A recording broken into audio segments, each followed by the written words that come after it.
اسی عورت کے قدموں کے نیچے جنت بتانے والا وہ میرا پیغمبر ہے جو عورت کے لیے بھی رحمت کا پیغامبر بن کر آیا۔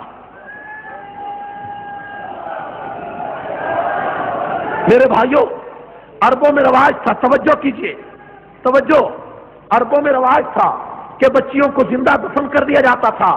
مکے میں بھی رواج تھا۔ تاجدار رسالت کی محفل میں ایک شخص آیا اور آ کر کہنے لگا، یا رسول اللہ صلی اللہ علیہ وسلم، مجھے معافی مل سکتی ہے؟ حضور نے فرمایا، تو نے کیا کیا؟ اس نے کہا، میرا بہت بڑا گناہ ہے، آسمانوں سے بھی بڑا گناہ، زمین سے بھی بڑا گناہ، اتنا بڑا میں نے گناہ کیا، مجھے معافی مل سکتی ہے؟ حضور نے فرمایا، تو نے زنا کیا ہے؟ اس نے کہا، زنا سے بھی بڑا گناہ۔ حضور نے فرمایا، تو نے شراب پی ہے؟ اس نے کہا، شراب سے بھی بڑا گناہ۔ حضور نے فرمایا، تو نے جوا کھیلا؟ اس نے کہا، جوئے سے بھی بڑا گناہ۔ حضور نے فرمایا، کون سا ایسا گناہ ہے جو آسمانوں سے بھی بڑا ہو، زمین سے بھی بڑا ہو، کائنات سے بھی بڑا ہو؟ تو اس شخص نے کہا، اے اللہ کے رسول، میں ابو جہل کا پیروکار تھا، میں ابو جہل کا ماننے والا تھا، میرے علاقے میں بھی ابو جہل کا یہ دستور تھا کہ بچی پیدا ہو جاتی اسے زندہ دفن کر دیا جاتا، میرے گھر میں کوئی اولاد نہ تھی، 14 سال بیت گئے، 14 سال کے بعد ایک بچی پیدا ہوئی تو میری بیوی نے کہا، یہ اولاد پہلی ہے، ہم اس کو زندہ دفن نہیں کریں گے۔ حالانکہ حکومت کا اعلان تھا، ابو جہل کا اعلان تھا کہ بچی کو دفن کر دیا جائے، کہیں بڑی ہو کر اس کو کوئی لینے نہ آ جائے، کوئی ہمارا داماد نہ بن جائے، کوئی ہمارا ناک کاٹنے والا نہ آ جائے۔ تو میں نے فیصلہ کیا کہ بچی کو زندہ دفن نہیں کریں گے۔ 2 سال بیت گئے، 3 سال، 4 سال، بچی بھاگنے لگی۔ بچی ہمیں بہت پیاری لگتی تھی، جب میں گھر جاتا بچی میرے سینے سے چمٹ جاتی تھی، میری ساری تھکاوٹ دور ہو جاتی تھی۔ بنس روڈ کراچی کے مسلمانوں جن کے گھروں میں بچیاں، جوان بچیاں ہوتی ہیں، ان کو پتہ ہے کہ باپ کو بیٹیوں سے کتنی محبت ہے اور بیٹیوں کو ماں باپ سے کتنا پیار ہوتا ہے، لیکن یہ 4-5 سال کی بچی روزانہ باپ کے سینے سے چمٹ جاتی ہے۔ لیکن ایک دن وہ کہتا ہے، مکہ کے چوک میں ابو جہل نے میرا گریبان پکڑ لیا، اس نے کہا، تیرے گھر میں بچی ہے اور تو اس کو دفن نہیں کرتا، آج ہی میری پولیس آئے گی اور اس کو دفن کر دے گی۔ میں نے وعدہ کر لیا کہ میری کہیں کل کو ناک نہ کٹ جائے۔ میں گھر آیا، میں نے نیت کر لی، ارادہ کر لیا کہ آج میں بچی کو زندہ دفن کر ڈالوں گا، آج میں اس کو تہہ تیز کر دوں گا، آج میں اپنی آنکھوں سے جدا کر دوں گا۔ میں نے فیصلہ کیا، میں نے اس کی ماں کو نہیں بتایا، صرف یہ کہا، اس کو تیار کر دے، اس کے ماموں کے پاس لے جاؤں گا، اس کو وہاں چھوڑ آؤں گا، ابو جہل کے کہیں جلاد آ کر اس کو ذبح نہ کر ڈالے۔ اس کی اماں نے تیار کر دیا، اس کو دوپٹہ پہنایا، اس کے کپڑے بدلے، اس کو غسل کرایا، اس کی آنکھوں میں سرما لگایا۔ میں جب چلنے لگا تو وہ اس بچی کو میں نے اپنے ہاتھوں میں اٹھایا اور سینے پر رکھا، اٹھا کر لے جانے لگا۔ ایک کدال اور کسی وہ دروازے کے پاس تھی، وہ بھی میں نے اٹھائی۔ اس کی ماں کو پتہ نہ چلا، وہ سمجھتی رہی کہ میرے بھائی کے پاس یعنی اس کے ماموں کے پاس لے جایا جا رہا ہے، لیکن کہتا ہے میرے دل میں برائی تھی، میں بچی کو اٹھا کر جنگل میں لے گیا، پہاڑوں پر لے گیا تو بچی کہتی ہے، ابا جان اس علاقے میں تو میرے ماموں کا گھر نہیں ہے۔ وہ پریشان ہو گئی، میں نے اس کے منہ پہ تماچا مارا، وہ خاموش ہو گئی۔ پہاڑ کے دامن میں میں اس کی قبر کھودنا میں نے شروع کر دی، میں قبر کھودتا تھا اور وہ بچی کہتی تھی، ابا جان کیا کرتے ہو؟ میں نے کہا خاموش ہو جا۔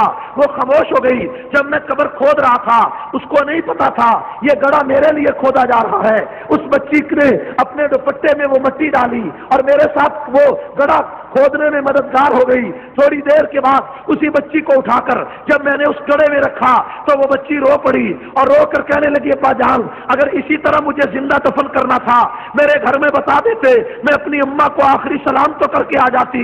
جب یہاں تک وہ پہنچا رسول اللہ کی آنکھوں سے آنسو نکل آئے، سارے صحابہ رو پڑے۔ کیوں روئے؟ میرا پیغمبر کیوں رویا؟ اس لیے کہ وما ارسلناک الا رحمت للعالمین، میرا پیغمبر تو رحمت کا پیغمبر تھا۔ اس کی آنکھوں سے موتیوں کی طرح آنسو بہ رہے تھے۔ وہ آدمی کہتا جا رہا تھا کہ اے پیغمبر، اس بچی کو اٹھا کر جب میں گڑے میں رکھنے لگا بچی رو پڑی، میں نے اس کے پکار کو نہیں دیکھا، میں اس کو رکھنے لگا تو بالآخر وہ بچی کہتی ہے، ابا جان مجھے چھوڑ دے، میں ساری زندگی تیرے گھر نہیں آتی، میں ساری زندگی اس علاقے میں نہیں آتی، میں جنگلوں میں وقت گزار کے اپنا گزارا کر لوں گی، تیرے گھر میں میرا جرم تو کوئی نہیں، میرا قصور تو کوئی نہیں، میں نے تیرے حکم کی کبھی خلاف ورزی نہیں کی، وہ چیختی رہی، لیکن میرے دل پہ ابو جہل کا ڈر تھا۔ میں نے بچی کو قبر میں ڈال دیا اور اس کے سینے پہ ایک ریت کا تودا رکھا اور اس کی آواز ہمیشہ ہمیشہ کے لیے بند ہو گئی۔ اے دنیا کے سردار، اے رحمت دو عالم، آج میں تیرے دروازے پہ آیا ہوں، کیا میرا یہ گناہ معاف ہو سکتا ہے؟ اس دن سے اس بچی کو میں نے گڑے میں رکھا، اس دن کے بعد روزانہ خواب میں وہ بچی مجھے ملتی ہے اور میرے سامنے کہتی ابا جان قیامت کا دن ہوگا، رسول اللہ کی عدالت ہوگی، میرا ہاتھ ہوگا، تیرا گریبان ہوگا۔ اے اللہ کے نبی، آج 40 دن ہو گئے، مجھے نیند نہیں آئی، میں تیرے دروازے پہ آیا ہوں کہ اس لیے کہ تم رحمت دو عالم ہو، رحمت للعالمین ہو، اتنا بڑے گناہ کی مجھے معافی مل سکتی ہے۔ میرے بھائیوں، میرا پیغمبر اس کی باتیں سن کر رو رہا ہے، صحابہ رو رہے ہیں، نبی کی آنکھوں سے موتیوں کی طرح آنسو جھڑ رہے ہیں۔ میرے رسول نے فرمایا، اور آج او نوجوان، تو نے بڑا ظلم کیا، تو نے عرش ہلا دیا، تو نے زمین ہلا دی، تو نے پہاڑ ہلا دیے، تجھے ترس نہیں آیا؟ جب وہ بچی روتی تھی تو نے ہاتھ کیوں نہیں روکا؟ جب تو نے اس کو قبر میں اتارا وہ رو رہی تھی، تو نے ہاتھ کیوں نہیں روکا؟ جب تو نے اس کے سینے پہ پتھر رکھا تجھے ترس نہیں آیا؟ وہ معصوم جان تڑپتی رہی، تو ظلم کرتا رہا۔ لیکن یاد رکھ، میں رحمت للعالمین ہوں، اگر آج سچے دل سے تو توبہ کر کے میرا کلمہ پڑے گا، میں اتنی بڑی رحمت لے کر آیا ہوں کہ وہ رحمت اس گناہ سے بہت بڑی ہے، اس زیادتی سے بہت بڑی ہے، اتنی بڑی رحمت لایا ہوں کہ سچا دل سے کلمہ پڑے گا تو میں اس گناہ پہ بھی معافی کی چادر پھیر دوں گا۔ اور یہ یاد رکھ، آئندہ قیامت تک کے لیے میں اعلان کرنا چاہتا ہوں کہ میری امت میں جو شخص 2 بچیوں کی تربیت کر کے جوان کر کے ان کی اچھی طرح شادیاں کرے گا، میں محمد اس کی جنت کا اعلان کرتا ہوں، اس لیے کہ میں عورت کے لیے، بچیوں کے لیے، دکھی بچیوں کے لیے جو بے گور و کفن قبروں میں اتار دی گئی، میں محمد ان کے لیے بھی رحمت کا پیغامبر بن کر آیا۔ رہنما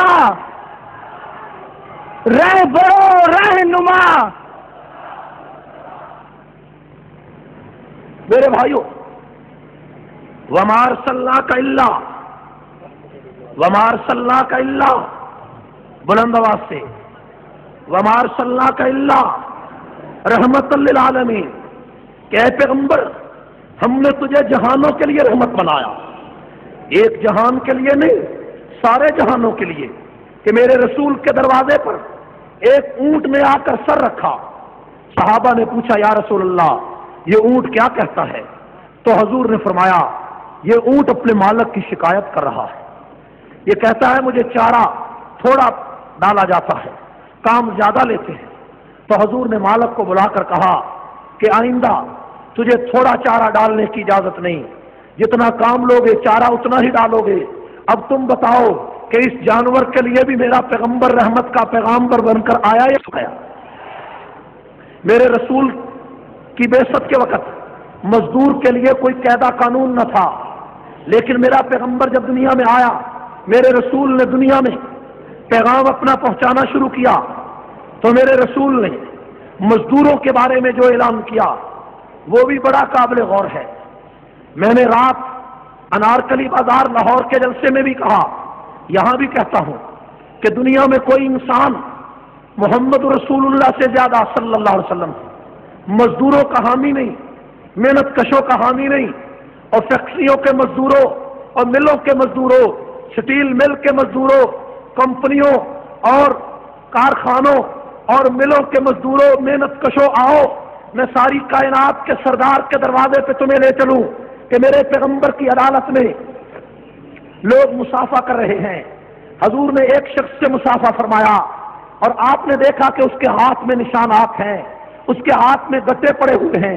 حضور نے اس کے ہاتھ کو پکڑ لیا اور پکڑ کے فرمایا اے نوجوان تیرا نام کیا ہے؟ اس نے کہا میرا نام سعد انصاری ہے۔